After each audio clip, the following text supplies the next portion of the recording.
You're listening to Inside Lebo, a podcast giving you an inside look at Mount Lebanon, Pennsylvania.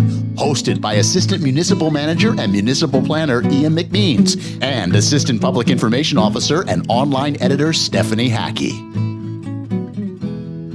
Happy New Year. Welcome to the first edition of Inside Lebo for 2023. I'm your host, Assistant Municipal Manager Ian McMeans. And I'm Public Information Officer and Editor-in-Chief Laura Pace-Lilly. I'm in for Stephanie Hackey because she is on maternity leave. Yes, congratulations to Stephanie and her family. We wish them all the best. Our guest today is Margaret Izzo, the chair of the Community Relations Board for Mount Lebanon. And she's here today to talk about the important work being done by the board, including mediation, which helps neighbors get along. Welcome, Margaret. Well, thank you. I'm so happy to be here today. So can you tell us a little bit about the Community Relations Board and its mission? Yeah, the Community Relations Board main mission is to help all neighbors get along and feel welcome in Mount Lebanon and to promote a sense of diversity and inclusion. They have a number of programs that they work on, and we have, I believe, a 12-person board now, so we have a lot of great people to help make sure our goals are implemented. That's great. So can you talk a little bit about the history of the board and how it got started and where it's gone since then? Yes, I believe that the board has been around for several decades now. I think there is really a strong feeling that there's ways in which Mount Lebanon residents could become better integrated and to have more of a sense of community and welcoming. And that was its major purpose. Like Laura may know a few more details about exactly how it got started. Correct. In the 60s, Mount Lebanon had a PR problem in that there were some portions of Mount Lebanon that were not welcoming to people of all backgrounds. And at that time, there were federal laws that required people to give housing to anybody who wanted it. You could not discriminate for any reason. There were people who were complying with it, but not joyfully. So the Community Relations Board at that point was established to show people the benefits. Why don't you tell us about the regular meetings and when they are? So the regular meetings are held once a month, and the community is welcome to attend.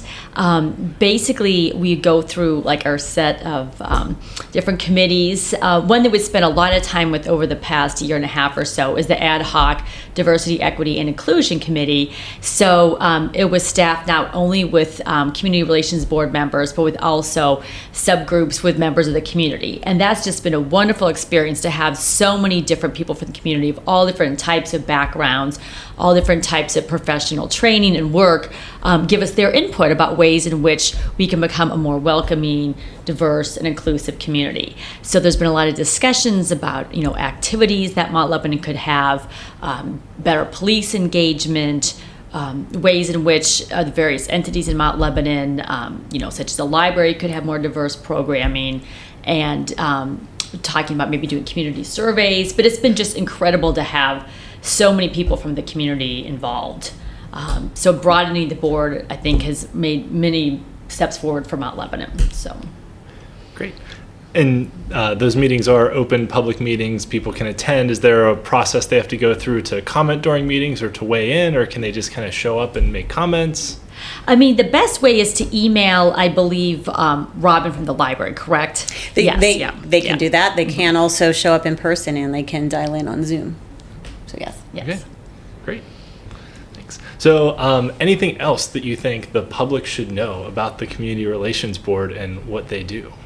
Well, one exciting initiative, which has been also going on for many years, is the mediations. And so I serve the role as the community mediator. And it's been really great because we live in a community where, the houses are fairly close together and people love that sense of community, that neighborhood feeling. But sometimes, when things are so close, there could be issues, leaves blowing into people's yard, noise complaints, etc. And so it's a really great way, especially when there's a gray area in the law and there's not like a clear-cut code violation, where neighbors can seek out this mediation service where you can speak to the CRB mediator confidentially. And, for example, like I'll talk to both parties, get information from them. I won't disclose exactly what the other person said, but would try to work for a mutually advantageous solution.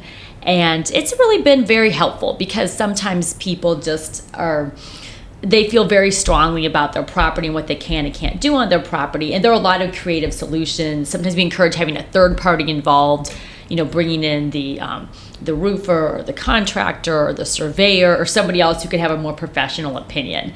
And it's something that maybe people don't initially want to pay for, but if you kind of point out that this could really help with your relations with your neighbor, things will be worth it going forward. They may be more willing to do that. Makes sense. That's a great service that the board provides. So we're going to talk a little bit more about that after we take a quick break.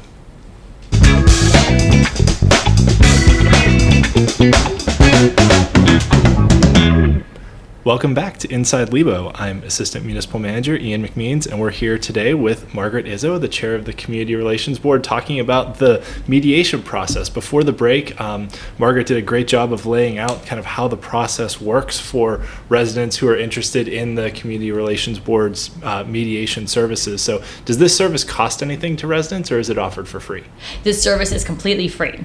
That's awesome. And then sometimes it's just very discreet. There may just be one discrete issue and it's worked out very quickly, or sometimes it can be ongoing. Say if it's something like a seasonal issue, such as leaf issues. For example, like let's say the parties may agree to a document, and one party will agree to do these things, another party will do those things, and it's all good until the leaves start coming down again. So they can look back at that document and say, this is what we agreed to do.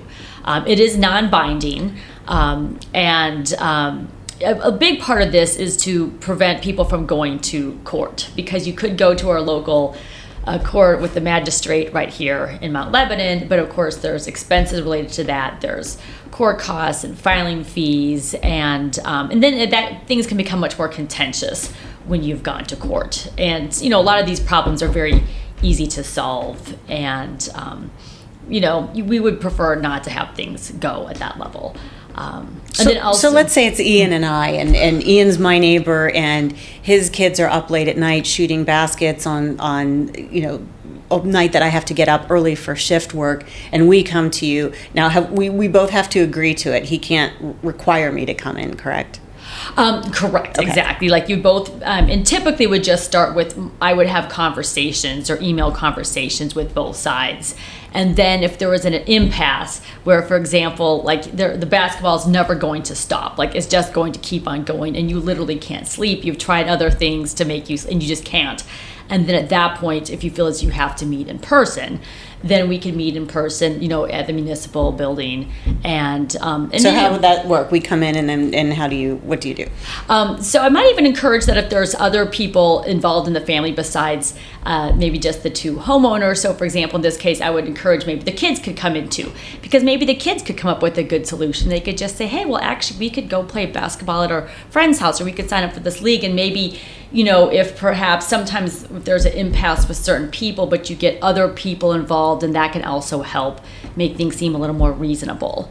And then we would memorialize this in writing, and so then we have a document that you could go back to if things aren't all working out. So Well, that sounds like a great way to keep things from ending up with police involvement. Yes, exactly, because the police maybe could just write a citation, but they're not going to actually solve the problem. Well, and I'm assuming they have better things to do than to mediate our argument. Yes, exactly, very true. Yeah, because there's some things, for example, like Mount Lebanon doesn't have a specific noise ordinance. You can't say, if it's X amount of decibels, then it's a problem. So it's at the discretion of the police. If you call them, if they decide to issue a citation, often by the time the police get there, the noise has abated, and it's not really the best use of police resources. Can you give us a couple examples of things people could do that you hear that get on people's nerves that might keep things from building? So what are some common complaints? And somebody might think, I didn't even know that was bothering somebody. Yeah, there's some interesting things. Sometimes different neighbors will have different ideas about maintenance of the yard, and sometimes you have people that are much more focused on what seems to be environmentally friendly. So for example, somebody may say, I'm not going to remove my leaves. I'm just going to let them sit there. I'm going to let them accumulate. Maybe eventually I will mulch them, but there's no requirement I have to remove my leaves, and it's better for the environment, in their opinion, if they just stay there. Somebody may also feel as though I let my grass get 6 inches tall because I don't want to be wasting resources with mowing the grass too often. Right. And so sometimes it's a matter of educating that neighbor who wants to cut the grass every week and is out there with a leaf blower that, technically this person is not violating Mount Lebanon ordinances, and that this person has, a commitment to the environment, that's what they're influenced by. Right. They're not doing this just to make you mad. They're not doing this to try to bring down your property values. This is a green movement that they adhere to. But of course, if you get, over 6 inches, sure, it could be a citation, and it's also a matter of like educating the other side that, listen, these people have different thoughts about what a yard should look like. And once it gets over 6 inches, you've got to mow it and to be on top of that. So. Now that's easy to see how that could be tense. Yes, exactly. Yeah. So if a resident is having a problem with one of their neighbors, what's the best way for them to reach out? Should they reach out to you directly? Should they reach out to Robin Vitek, the library director, who's the staff liaison to the Community Relations Board? What's the best path forward for them? Yes, reaching out to Robin Vitek is the best. But, you can always just call the municipal building and then they would refer it to her. And then typically people may leave a voicemail message and then Robin would forward the voicemail message to me and then I would call right away. So How long does it typically take? Sometimes it can be taken care of in just a couple days. Okay. But I'd say more typically maybe be about a week or so. Wow, that's pretty quick. Yeah, right. Most of the issues are kind of discrete. And sometimes there's interesting things you wouldn't think about. For example, of course, this is all confidential, so I'm just going to kind of paraphrase and move some things together and generally. But, for example, some people really enjoy having birds around their house, and they may have a bird feeder, and they want to enjoy the birds and watch the birds. And then, what if these birds decide that, their favorite spot to go then is at the house next door, and that may be causing some damage to that person's roof. And the people with the bird feeder think, well, how can they really be damaging the roof? But if you get a roofer up there and the roofer can talk to them about how this is actually damaging, could you possibly move the bird feeder somewhere else? So then perhaps the birds are going up to your roof. Oh, so that's what you meant when you meant calling a roofer. That's a great idea. Mm-hmm. Yes, exactly. And, the person whose roof is being damaged may feel as though, why do I have to call the roofer? But so sometimes it's important to explain that it's your roof. You call the roofer, and once you get that estimate, it may really change the mind of the other people who enjoy watching the birds, because there's maybe that implied premise is, do you really want to, take this to the magistrate and, who's liable for the cost of fixing the roof, et cetera. There's easier things you can do. Just move the bird feeder. So, right. Yeah. So is there any point where the mediation we offer is kind of off limits, I'll say? So let's say one neighbor sues their neighbor in court over the bird feeder thing, but then the other neighbor's like, hey, why don't we just do this mediation thing? Does it become kind of off limits because there's legal action pending? I think if that's what they decide to do, they certainly could. Of course, then now, everything we talk about could possibly be evidence. And that's another thing to talk about, like this, depending on the parameters, some of this could be introduced in evidence later if they do decide to go to the magistrate.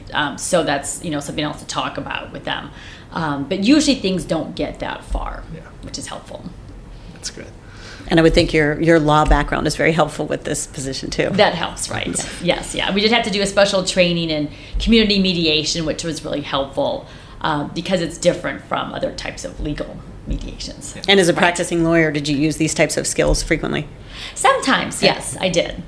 Although I find it much easier to work with people who aren't represented. I think that things move along much more quickly. So yes, we'll let you say that. Yes, right. That's right. Well, this is a great program, and we're very fortunate to have you and all of your training on board with the Community Relations Board and as a representative for our municipality and our community. So, Margaret, thank you for everything you do, and thank you for taking the time to talk with us today. I think you gave some great examples of how this community mediation not only is a sort of law enforcement diversion that it, is able to keep our police and magistrate and everyone else kind of focused on the primary tasks of their job and not getting involved with neighbor disputes, but also helps neighbors come to collaborative solutions that it's not, you don't leave angry, right? If someone calls the police on you or someone takes you to the magistrate, you're going to kind of have some lingering bad feelings, whereas if you come into a mediation, you have a collaborative solution that you both work together on, and then you've reached some common ground and some agreement that probably, I would imagine, people feel better about at the end of the day too. So thank you for all that you do. We really appreciate it. Yes, thank you. Oh, thank you. Yeah, very well put. Yes. All right, great. Well, thank you everyone for tuning in to this week's episode of Inside Lebo. We'll be back soon with more information on your local government. Thanks for listening to Inside Lebo, produced by Mount Lebanon's Public Information Office. Learn more about all things Lebo at mountlebanon.org or by following our Facebook, Twitter, and Instagram pages.